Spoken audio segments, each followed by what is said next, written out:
welcome to the Wealth Doctor TV and welcome to episode 3 of the investment special series. And if you are new to my channel, click the subscribe button to become part of the family. And if you're a returning subscriber, thank you so much for your love and your support.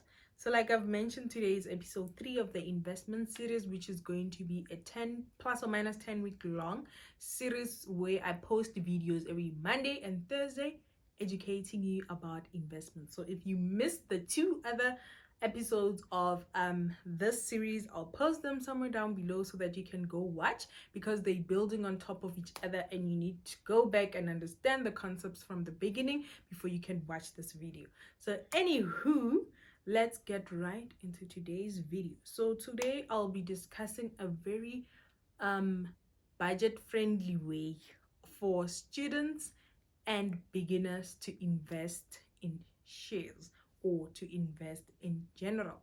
So I will be distinguishing between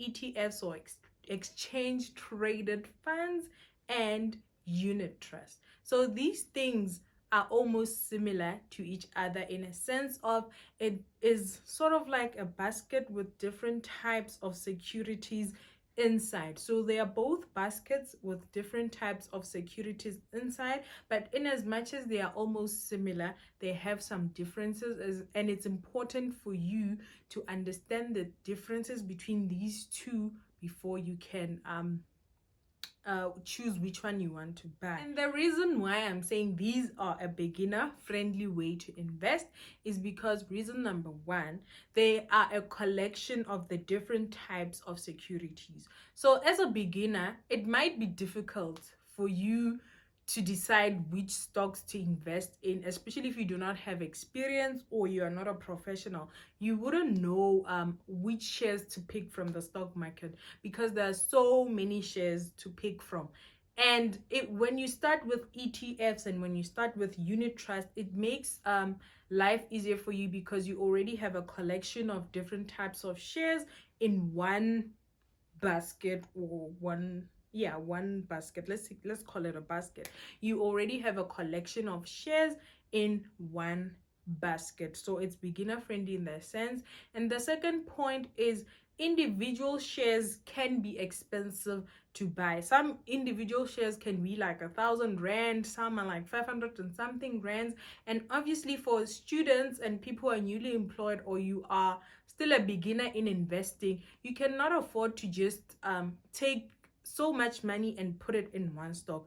Even if you can afford to take out 500 rand, but 500 rand is a lot of money for you to just take and put in something that you do not understand. So you getting an ETF that is that already contains a lot of stocks, number 1, it makes it easier for you to buy more stocks at a smaller price, but also it makes it more affordable because you have all of those shares in one, but you are not buying them at their individual prices. You're buying them at a discounted price. The third point why I'm saying it is beginner friendly is because it's a good way for you to diversify your portfolio, especially if you do not know or understand how diversification works, or if you don't know where to begin with diversifying your individual stock portfolio, then getting a unit trust or an ETF can be a very good way for you to diversify your portfolio. Because for example, if you buy the top 40 ETF or unit, you already have 40 shares in that ETF that you bought, and you'd find that, for example, maybe the top 40, I'm not saying that's how much it is, but for example, you'd find that it's 40 rand. So for 40 rand, you are able to afford all of the top 40 shares in one. And then with a unit trust also, you are able to afford all of the top 40 in one. So it's a good way for you to diversify, because if you buy the top 40 ETF, already it's diversified because it includes 40 shares inside of it, and if others perform badly, the other ones can pick it up. And a tip, this is a tip to my people, because I got you. So if you're still a beginner or a student, let me give you this strategy. So now it's not financial advice like this disclaimer that you saw at the beginning of the video. So you can't go and sue me. Nobody's putting a gun on your head and saying go and do this. But if you're interested, maybe you can try this. This is a very good strategy for beginners.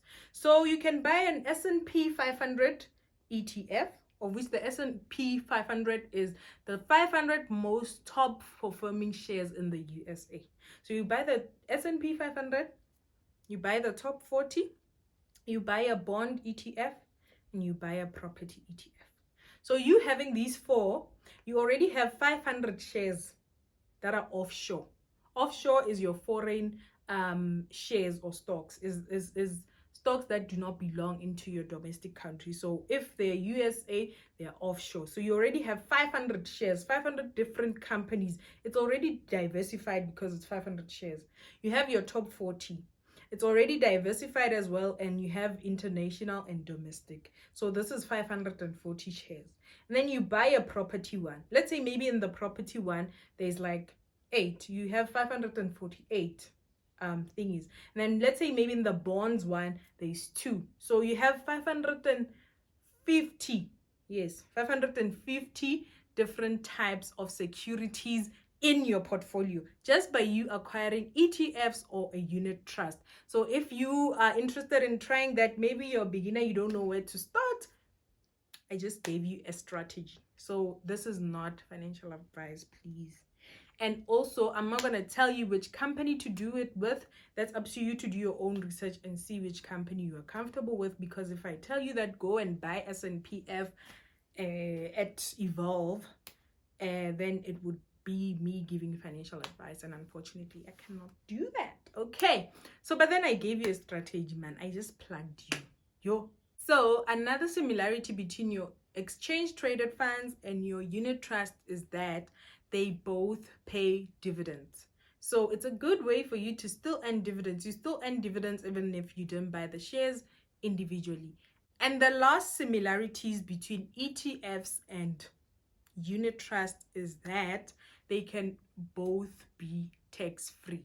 And I'm going to do a video explaining what tax-free savings accounts are. But just to summarize it, it's that every single thing, every contribution in that account is tax-free. The contribution, the returns that you're going to make from that, every single thing is tax-free. Whereas with other investments, you are liable to pay tax. So those are the similarities. Now let's move to the differences. Okay, before I can move into explaining the differences one by one, I'd just like to start by demonstrating the difference between an ETF and a unit trust, so that by the time that I start listing the differences, then it makes sense. I feel like the demonstration will make it easier for you. So the example that I'm going to use a fast food outlet. Let's say you have this fast food outlet that has a menu, and then on that menu you have seven colors. Yeah, I don't know if there's 7 things in 7 colors, but it's called 7 colors. And if you're not South African, just go Google what 7 colors is. So let's say this restaurant or fast food outlet specializes in 7 colors, and then they sell rice at 20 rands. They sell chicken at 20 rand. They sell stew beef at 20 rand. They sell beetroot at 20 rand. They sell butternut 20 rand, cream spinach 20 rand, and potato salad at 20 rand. See, I have 7 things. So 2020, 2020, 2020 is 140 rand. So you have to choose. So this would represent your individual stocks in the stock market. There's not 7 stocks in the stock market, but for this demonstration, we're just going to assume that there is 7 stocks in the stock market. So if you want everything on the menu, it means it's going to cost you 140 rands. And let's say maybe you cannot afford to buy every single thing at 140 rand. And another thing is the portions are too big for you. So now comes in the difference between an ETF and a unit trust. So with an ETF, let's say on the menu, in as much as you have the 7 colors individually, You also have small combos where you can get your rice, chicken, and stew and everything. Like you can get all of the 7 meals in a one smaller nyana container, right? So this would be your all 7 colors container, right? And then you also have another combo where it's only the salad. So it will be your potato salad, it will be your butternut, it will be your beetroot, your cream spinach. Then you have another basket where it's just the salads. Then you have another basket where it's the rice, the meat, the chicken and the stew. Then you have another basket where it's just the chicken and the stew, right? So you have a choice between choosing if you want the stew and the chicken, or the rice and chicken and stew, or the salads, or the 7 colors in one basket. And then let's say maybe each basket is like 35 rands. So now you have all the 7 colors that were supposed to cost you 140 rands for 25 rands. So you see, it's an affordable way for you to get a basket of shares, or various types of shares in one scarftin. So here you have all of your 7 colors, which would assume it's your top 40 or your S&P 500. Then here you only have your salads, which maybe we'll call it the property ETF or the property ETF. And here it's your rice, your stew, and your salad. And then maybe we would assume that maybe it's the banking ETF, where you have all of the banks in one ETF. So this is how ETFs work. So it's small packages of all of the salads. So if your individual stocks is rice, stew, salad, then your ETFs are like smaller nyanas scarftins with everything or different types of things inside of. Now moving to a unit trust. So let me demonstrate a unit trust. It's still our 140. A unit trust is also known as a collective investment scheme. So you remember our rice and chicken and stew is 20 rands, and everything is going to amount to 140 rands, right? So now let's say you and your friends and your 6 other friends decide that, you know what, friend, instead of buying the smaller and scarftins, let us all contribute 20 rands each and put all of the salads in here.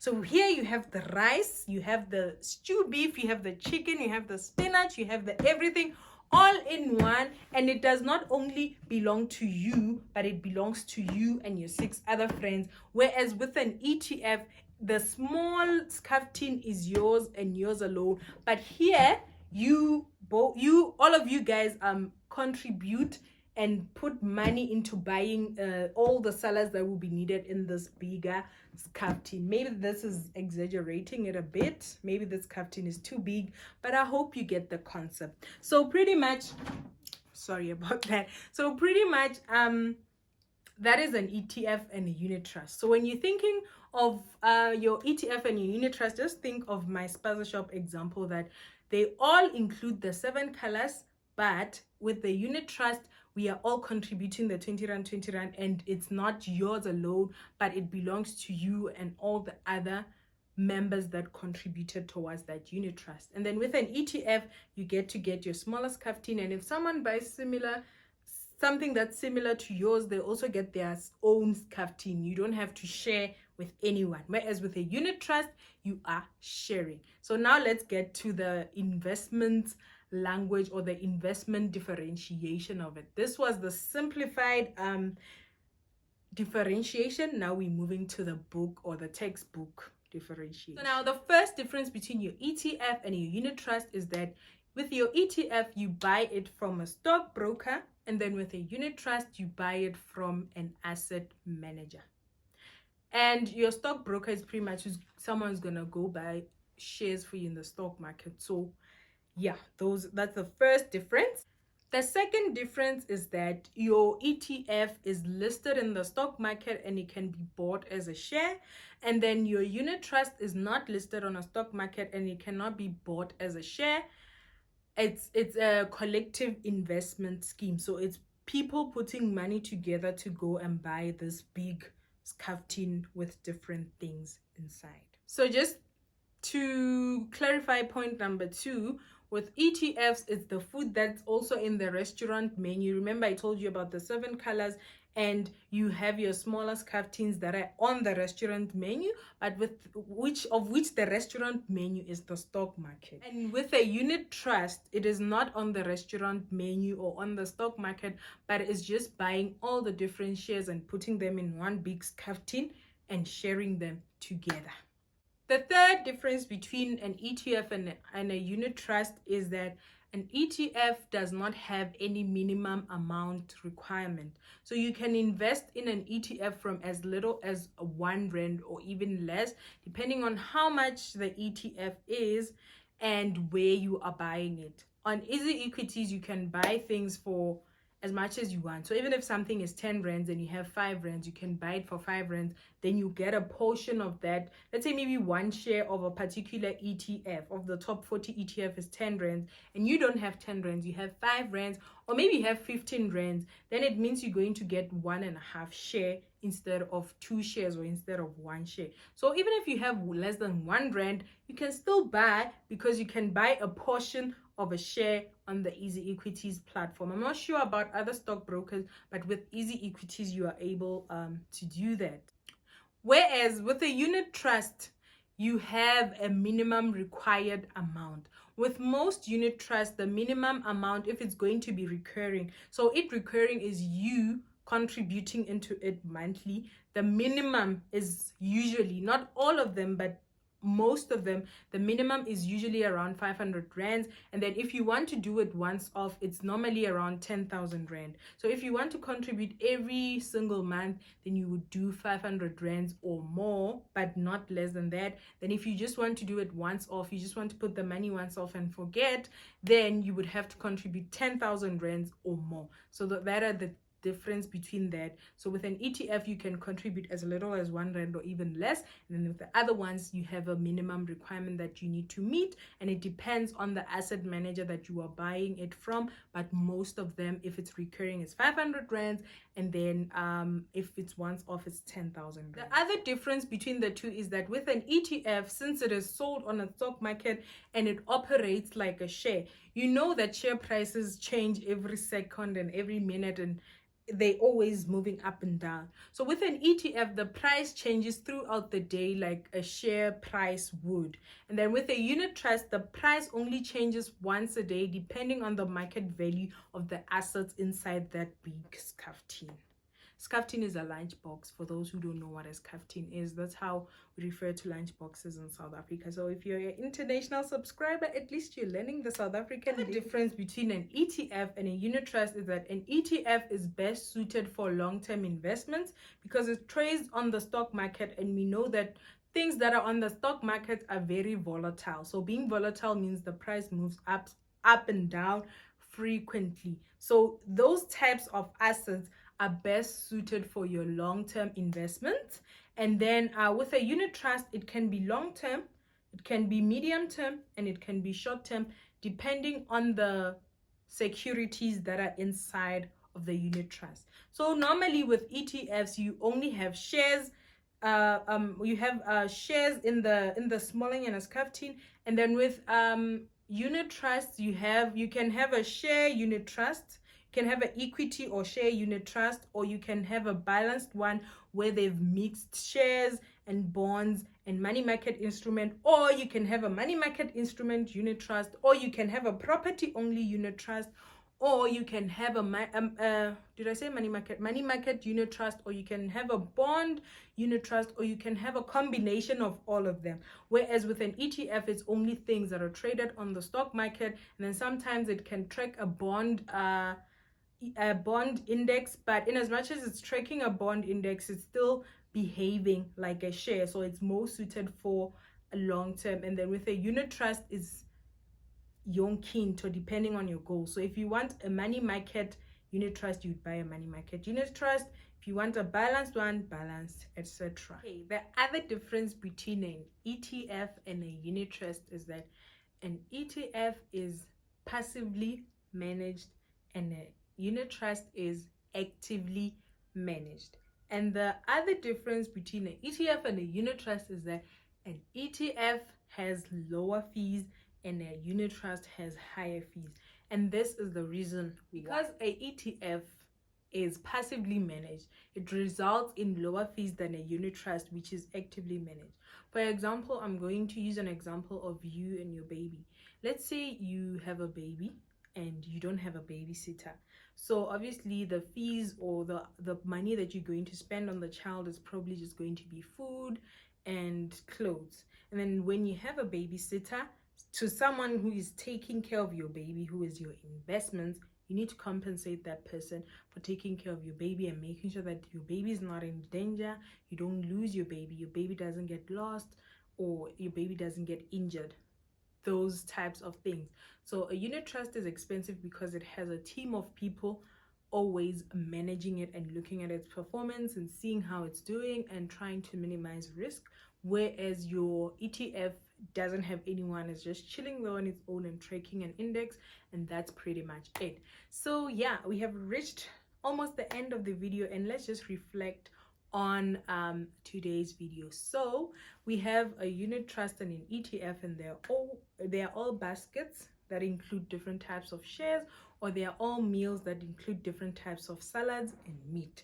And then your ETF is smaller scaftins or smaller bags of the different types of salads and different types of dishes inside a smaller scaftin at a lower price. And then your unit trust is a big scaftin where you put all of the salads and you buy them together with your friends, which is also known as a collective investment scheme.